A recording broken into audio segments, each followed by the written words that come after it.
Hi, welcome to Sunil Maths tutorial, CSIR Net, November 2020 question paper. This is a question from part C. Let us see the problem. Which of the following statements are true? Summation minus 1 power n root n is convergent. Summation minus 1 power n root n plus n is absolutely convergent. Summation n greater than or equals to 1, 1 plus minus 1 power n root n plus log n by n power 3 by 2 is convergent. And the fourth series is convergent. You observe that to solve this problem, you need to know two tests. One is a Leibniz test, the second one is p-test. What is Leibniz test? If sequence un is a sequence of positive terms, such that it is decreasing. The sequence is decreasing, means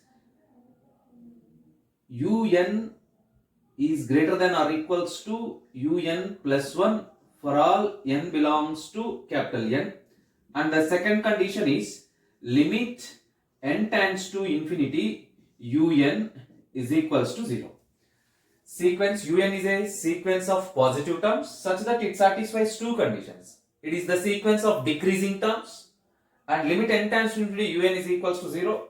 Then the alternating series, if these two conditions satisfies, then the alternating series summation minus 1 power n un is convergent.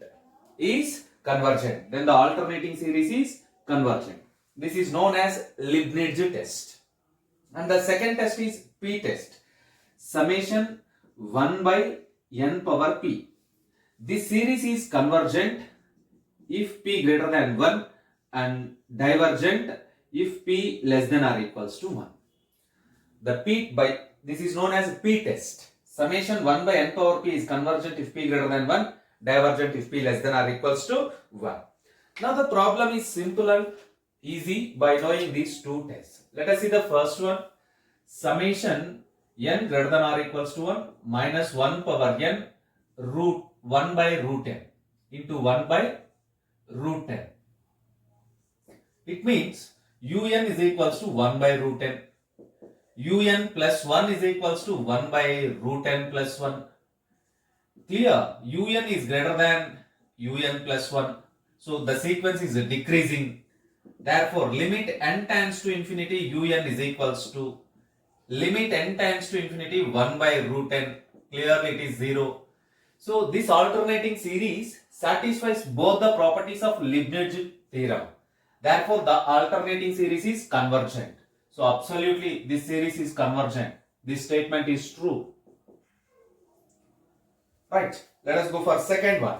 What is the second one? Summation minus 1 power n root n by root n plus n. Right. According to second term, summation minus 1 power n by root n plus n. So comparing this series with summation minus 1 power n into un, where un is equals to 1 by root n plus n.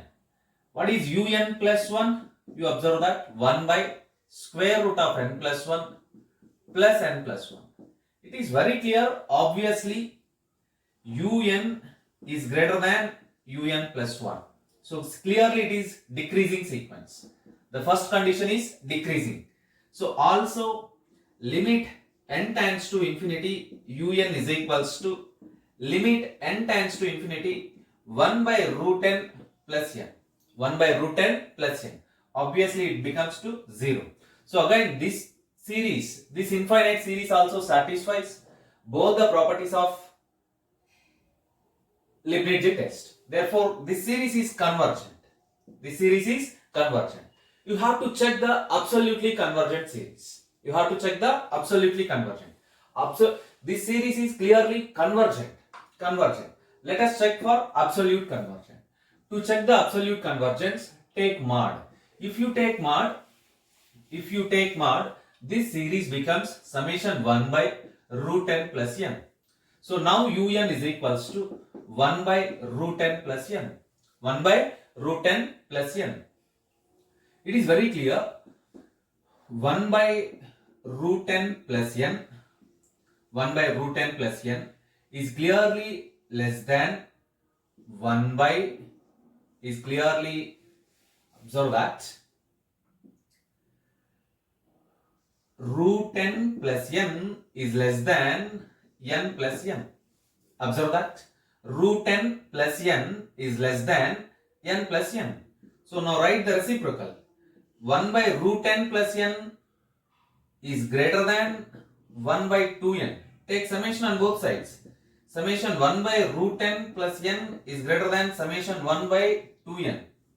This is nothing but 1 by 2 into summation 1 by n.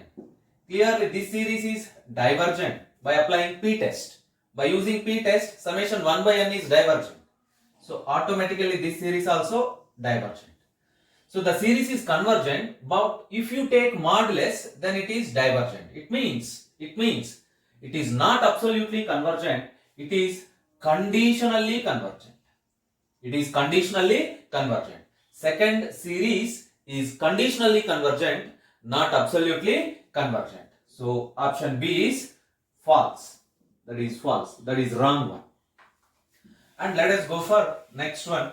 What is the third one? Third series. Let us observe that. You can split that. The given infinite series is summation 1 plus minus 1 power n into root n plus log n divided by n power 3 by 2. Split the terms. Summation 1 by root n by n power 3 by 2 plus minus 1 power n root n by n power 3 by 2 plus log n divided by n power 3 by 2. Split the summation. Summation 1 by n plus summation minus 1 power n by n plus summation log n by n power 3 by 2. Among this we get three different series. This is very clearly divergent series. This is very clearly divergent series. This is convergent. You can check this series. Anyway, this series is divergent. So this is also not convergent. This is convergent. By data, they given that the series is convergent. But the first term is divergent. Obviously, whole series is divergent.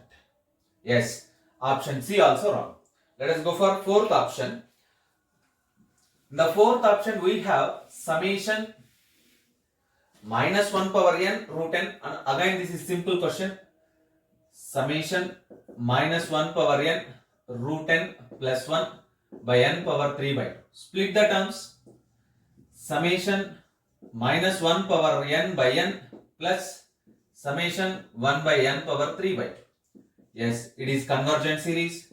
By using p-test, this is also convergent. The sum of two convergent series is again here p 3 by 2 is greater than 1, so it is convergent.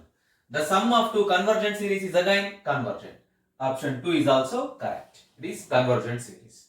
Observe that. To solve this problem, you need to know that Leibniz test and p-test.